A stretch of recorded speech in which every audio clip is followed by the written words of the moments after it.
Salut à tous! Dans la vidéo d'aujourd'hui, je vais refaire le câble management de mon setup, que ça soit de la bête, mon PC, ou alors même de mon bureau et de tous mes périphériques. J'ai fait appel à Instinct Gaming qui est venu me faire mon setup. Toutes les informations sont dans la description. Je vous invite vraiment à les découvrir. Ce sont des gars très cool. Et dans la vidéo d'aujourd'hui, donc, on va vous montrer un petit peu comment on va refaire ce câble management, quelques petits tips and tricks et on va voir un petit peu la différence avant-après. Donc ça va être très cool et le setup va être vraiment bien. Là, il est fini, mais vous allez voir, c'est très cool. Donc, passons tout de suite à la vidéo. Là, en fait, le boîtier, c'est le Opsial 1000D, donc la bête. De toute façon, déjà, tu peux mettre 8 ventilateurs à l'avant. Yes, c'est là, d'ailleurs. Tu peux mettre à peu près autant au-dessus, je pense. Ouais, c'est ça, il y en a beaucoup là. Et il est dégueulasse, hein, tu le vois. Hein. Pas beau, hein. On va recommencer, on va faire propre ça. Hein. On met un petit coup d'aspi. Ouais, carrément, ouais. Tant qu'à faire. Faisons ça, ouais.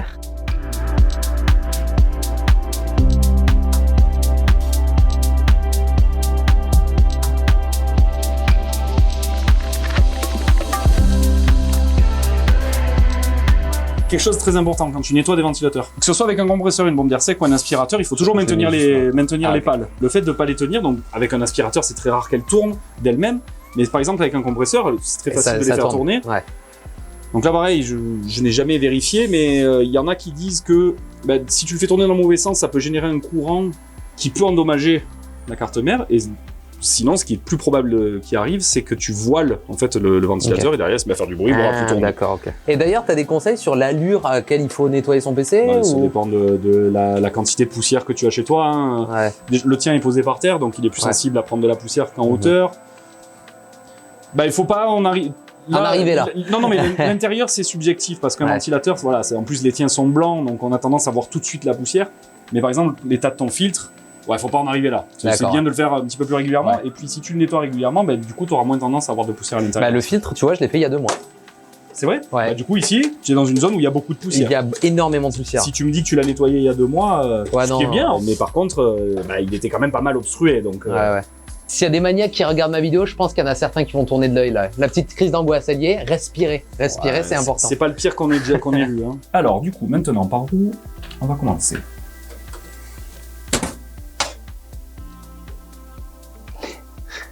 C'est aussi horrible que ça, l'étendue des dégâts. Alors, horrible, non, mais effectivement... C'est pas fou. C'est pas fait, en fait. Voilà, il y a ici, on voit un semblant de chichou torsadé, là, voilà, pour faire mine... J'ai attaché quand même quelque chose, mais on peut même pas le reprocher, parce que c'est tout simplement pas fait. Voilà. Mais ça marche. Donc, quand c'est quelqu'un d'amateur, attention, écoute, le PC, il est fait.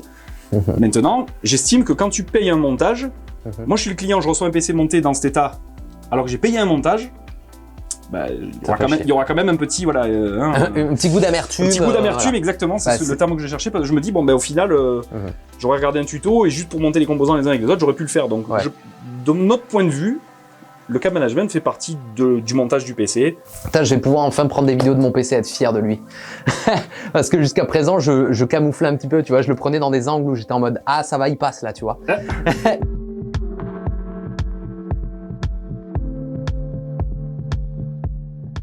Par exemple, tu vois, ce qui est bien de savoir quand tu veux faire un câble management propre, tu vois, tout cela a été attaché tous ensemble, sauf qu'ils vont pas du tout au même point. Il y en a un qui va en bas à gauche, il y en a un qui va au milieu, il y en a qui vont ici au niveau du connecteur pour les ports USB 3, enfin bon, il y a un peu de... Voilà.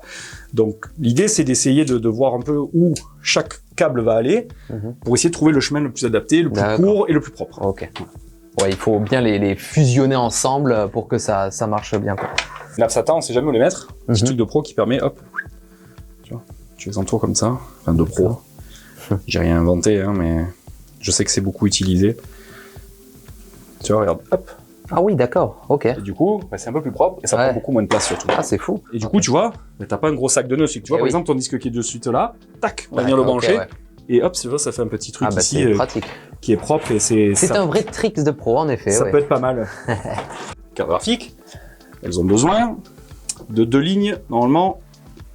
PCI Express ici, en alimentation, chacune. Ça, c'est pareil, il y a 2 écoles. Il y en a qui vont te dire, attention, il faut mettre obligatoirement une ligne complète par carte graphique. Ok. Mais après, il y a quand même des câbles, tu vois, donc des câbles qui sont monoprises. Il y en a qui ont normalement plusieurs prises. Mais on va dire que dans notre cas bien précis, on a besoin de ça. Donc tout ça... D'accord, c'est super. Donc le principe d'avoir une alimentation modulaire, c'est de pouvoir brancher que les câbles qui nous sont utiles, tu vois. Ok. Donc là, on va brancher nos deux câbles graphiques. Ouais. Tout ça, ça sert à rien. Ça fait déjà du câble là pour rien. D'accord, ok, très bien.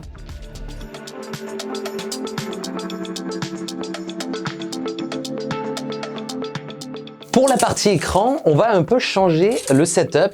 Donc là, tu m'as dit que c'était intéressant de partir sur une sorte de rail géant de la marque Kimex. Kimex, une marque française. Exactement. Et ce qui est cool avec ce système-là, c'est que du coup, on va pouvoir brancher chaque support d'écran comme ça sur ce rail-là. Et moi, je vais pouvoir les faire coulisser un petit peu comme je veux. Là, l'avantage, c'est que tu as un seul support qui vient se mettre sur le bureau. D'accord. Là où toi, tu en avais 3. Ouais.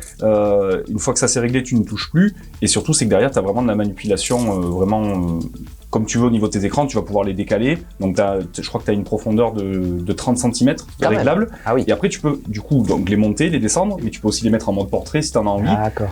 Là où sur le tien, une fois qu'il était à un endroit, donc tu pouvais peut-être un petit peu le lever, mais derrière tu es vite limité en mouvement. Alors que là, une fois que ça s'est fixé, derrière, tu restes quand même libre des mouvements de chaque écran. Ok, trop cool. Et chacun indépendant de l'autre. Ok, pratique, cool. Comme ça au moins si je veux faire du détail dans la 3D, je peux prendre l'écran et le mettre devant moi. Et ben ça, du coup, si vous êtes intéressé, encore une fois, tous les liens sont dans la description. Comme je vous l'ai dit, vous retrouverez tout ce qu'on utilise en bas. Et après, on va essayer de faire un chemin de câble propre et l'orienter le plus possible, le plus près du PC, pour gagner le plus en longueur, tout en gardant le mou, permettant de pouvoir monter, descendre le bureau, quoi. Ok, d'accord. Parce qu'on peut arriver dans le cas où effectivement on prévoit pas assez de mou, on monte et puis hop, ça tire sur une connectique. Exactement ce que j'ai fait moi, j'ai niqué bon nombre de câbles HDMI parce que je suis quelqu'un de crado comme je te l'avais dit.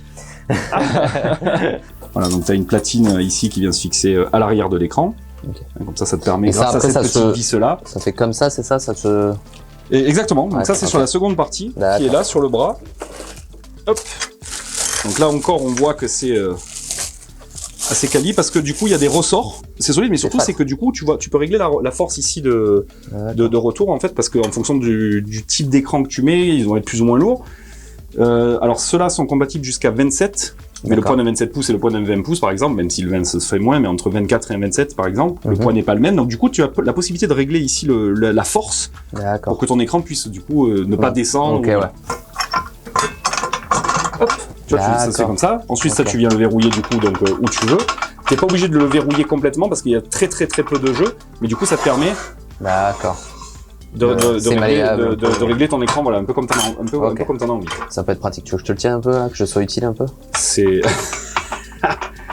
C'était qui à travers... J'aime bien, moi je fais toujours acte de présence. Ça va, tu veux que je amène le café, bon.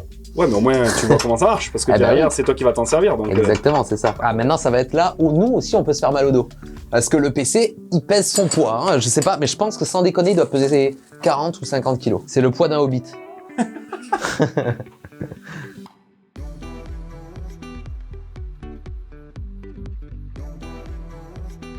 Installation du câble management en cours. C'est bientôt terminé. Et là, il me coupe le micro sans faire exprès. Il n'y a plus de son. Et donc, tu as pris un peu de marge parce que forcément. J'ai pris un câble de 5 mètres exactement. Ouais. Voilà, parce qu'au moins, du coup, déjà, on va pouvoir passer toute la longueur qu'on veut pour le faire propre. Donc, on va forcément laisser derrière, tu auras une espèce de. Comme une boucle en fait, qui va pendre. Oui, c'est normal. Ce sera ta marge. Voilà, pour lever. Dans le moment où tu as envie de monter ton bureau. C'est mieux d'avoir cette petite marge là plutôt que de tirer les câbles et casser les connectiques comme moi j'en ai à l'habitude de faire.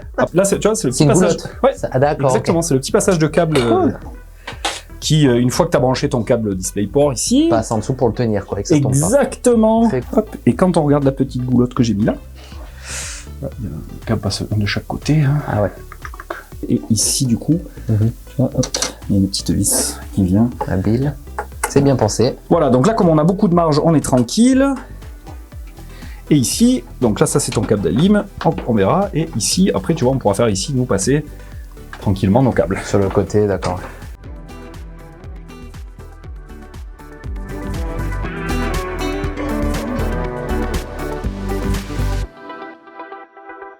Voilà, c'est la fin de cette vidéo. J'espère qu'elle t'aura plu et que tu as découvert quelques petits tips sur comment faire un bon câble management. Merci beaucoup à l'équipe de Instinct Gaming d'être venu chez moi. Vraiment, ils ont été très réactifs, très humains. Alors, merci beaucoup à l'écoute aussi parce que je leur ai donné des petites directives sur mon setup, comment je voulais qu'il soit. Donc, il est trop beau avec un rail, vous avez vu de toute manière. Maintenant, c'est magnifique, très clean. Et enfin, je vais pouvoir prendre des photos de mon PC sans avoir une honte immense qui me hante. Voilà, encore une fois, toutes les informations sur Instinct Gaming sont dans la description. C'est le premier lien. Cliquez, allez voir, c'est super cool. Donc j'espère que cette vidéo vous aura plu et nous on se retrouve très prochainement pour une nouvelle vidéo. C'était Atom, ciao.